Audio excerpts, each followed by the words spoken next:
तुम 325 वोटों से जीतकर कोटा की वजह से मंत्री बने हो। ये बड़ी बड़ी बातें बंद करो। पता है तुम्हारी हालत इस वक्त कैसी है? चांद में लगने वाले चंद्र बिंदु हो तुम। अपने आप में कोई वैल्यू नहीं है। मात्रा लगने के बाद उस पर आकर बैठ जाते हो तुम। अगर तुम बाहर हो गए तो मंत्रियों को राहत मिलेगी। फटाकेस्टो! गुंडा फटाकेस्टो! पहले मेरे पास लेटर हेड नहीं था, लेकिन अब है। पर मैं वैसा का वैसा ही हूं। अगर मैंने दरवाजा बंद कर दिया तो शाम तक इसे खोलूंगा नहीं। लोगों के सामने से गुजरोगे तो कोई पहचान नहीं पाएगा। ठीक है, मैं भी देखता हूं तुम किस हद तक जा सकते हो। यहां नहीं देख सकते, टीवी पर देख लेना। अब तक तुमने जो देखा है वो सिर्फ एक झलक थी। झलक दिखला जा। रात को टीवी पर पूरा प्रोग्राम देख लेना। राज बर्मन रात में क्या करता है, आज का स्टार न्यूज।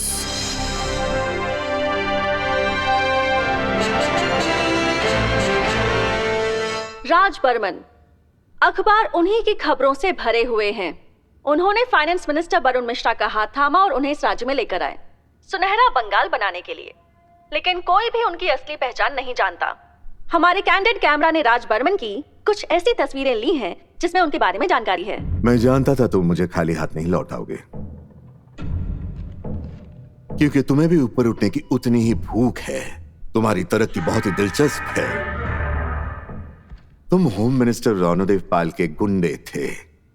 पैसों के लिए उनके गैर कानूनी काम करते थे तुम। फिर तुमने उन्हें मार दिया और गुंडे से एमएलए फाटाकेस्टो बन गए। सारे मंत्रियों में सबसे लोकप्रिय मंत्री बन गए, होम मिनिस्टर। बहुत दिलचस्प। इस पर तो एक फिल्म बननी चाहिए थी। आपकी जीवन कथा भी मैंने पढ़ी है। आपके पिता तो रानादेव पाल के शर्ट और कच्चे इस्त्री करते थे ना, और आप उनके काले धन का धंधा संभालते थे। बहुत होशियार लड़का। रानादेव पाल का काला धन लेकर विदेश चले गए और वहां एक कंपनी खोल ली जिसका नाम लाइफलाइन। काम था विदेश में कम दाम में खरीदी हुई दवाइयों को इस देश में लाकर ज्यादा ब्याज पर बेचना। Interesting, very interesting. अगर आप लड़की होते ना तो मैं जरूर आपको अपनी फिल्म में हीरोइन ले लेता, पक्का। हम दोनों इस वक्त एक ही नाव में सवार हैं। बेहतर तुम मेरे साथ हाथ मिला लो। मेरे खिलाफ क्यों जा रहे हो? राज्य को तुम्हारी जरूरत है और तुम्हें मेरी उतनी जरूरत है। अगर तुम चाहो तो अगले टर्म में मैं तुम्हें चीफ मिनिस्टर बना सकता हूं।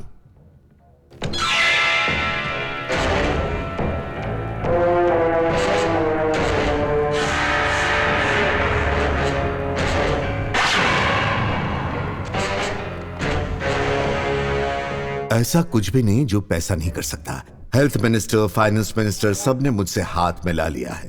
अब मुझे बस तुम्हारा साथ चाहिए। मारपीट वाले हाथ से हाथ मिलाना चाहते हो? बहुत बड़ा रिस्क लोगे। तुम जियोगे या मरोगे ये भगवान ही जाने। तुम्हारे इस जवाब को मैं क्या समझूं, पॉजिटिव या नेगेटिव? मार खाने के बाद तुमने डीसी का चेहरा देखा? किसी रिडक्शन सेल के जूते लगते हैं, आगे से मोड़ा, पीछे से टेढ़ा। मैंने उसके दोनों गालों पर ऐसा मारा है, रिडक्शन सेल का डिस्प्ले आइटम हो गया। टीवी तोड़ दिया तुमने।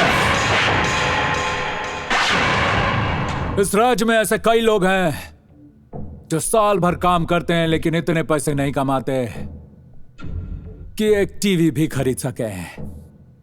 और तुमने इतनी आसानी से इतना बड़ा टीवी तोड़ दिया। ठीक इसी तरह मैं इस राज्य के लोगों को भी तोड़ कर रख दूंगा।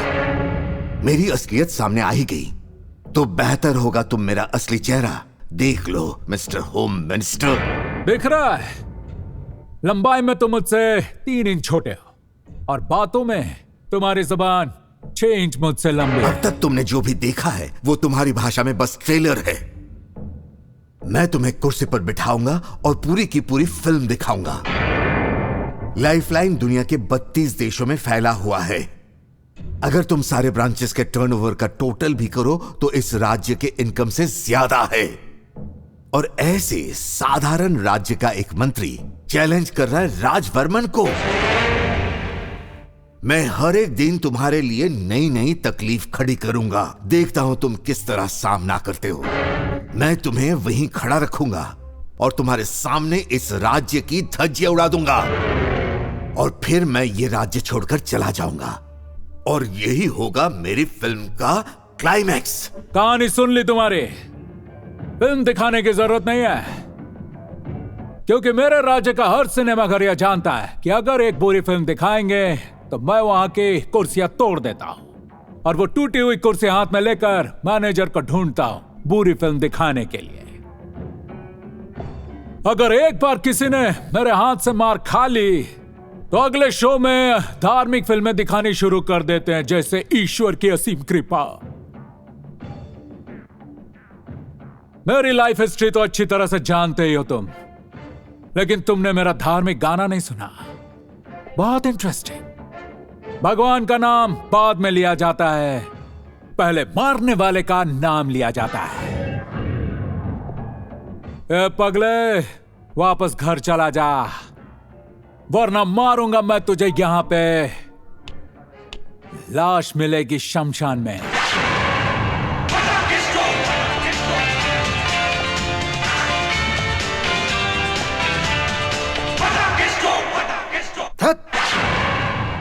तुम्हें क्या लगता है टीवी में जो दिखाया जाता है वो सच होता है? अरे वो होम मिनिस्टर का खरीदा हुआ चैनल है। मुझे बेइज्जत और राज बर्मन को बुरा बताने के लिए वो प्रोग्राम दिखाया गया था। अगर किसी को घर बनाना है तो उसे लोन तो लेना ही पड़ेगा ना। और हम तो यहां एक पूरा राज्य बनाने की बात कर रहे हैं।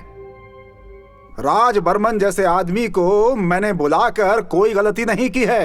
एक बात ध्यान से सुनिए, अगर आज राज बर्मन चले जाते हैं तो सुनहरा बंगाल वहीं का वहीं थम जाएगा। सुनहरा बंगाल बन के रहेगा। अगर इस देश के लोग लड़ के स्वतंत्रता ले सकते हैं तो वो लोग सुनहरा बंगाल भी बना सकते हैं, और इसके लिए उन्हें खुद को बेचने की जरूरत नहीं। लेकिन फाइनेंस मिनिस्टर ने तो कहा है कि राज बर्मन जैसे अमीर लोगों को राज्य में लाकर उन्होंने कोई भूल नहीं की। मैं वो सारी गलतियां दिखाऊंगा जो उन्होंने की है। उन्होंने खुद को तो बेचा है, अब राज्य को भी बेचना चाहते हैं, और उसका सबूत सबके सामने है।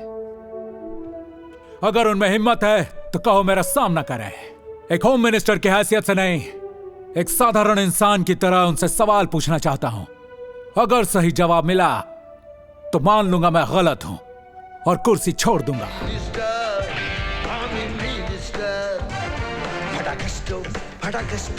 আমি মন্ত্রী ফাটাকেষ্ট ফাটাফাটি আমাদের ফাটাকেষ্ট।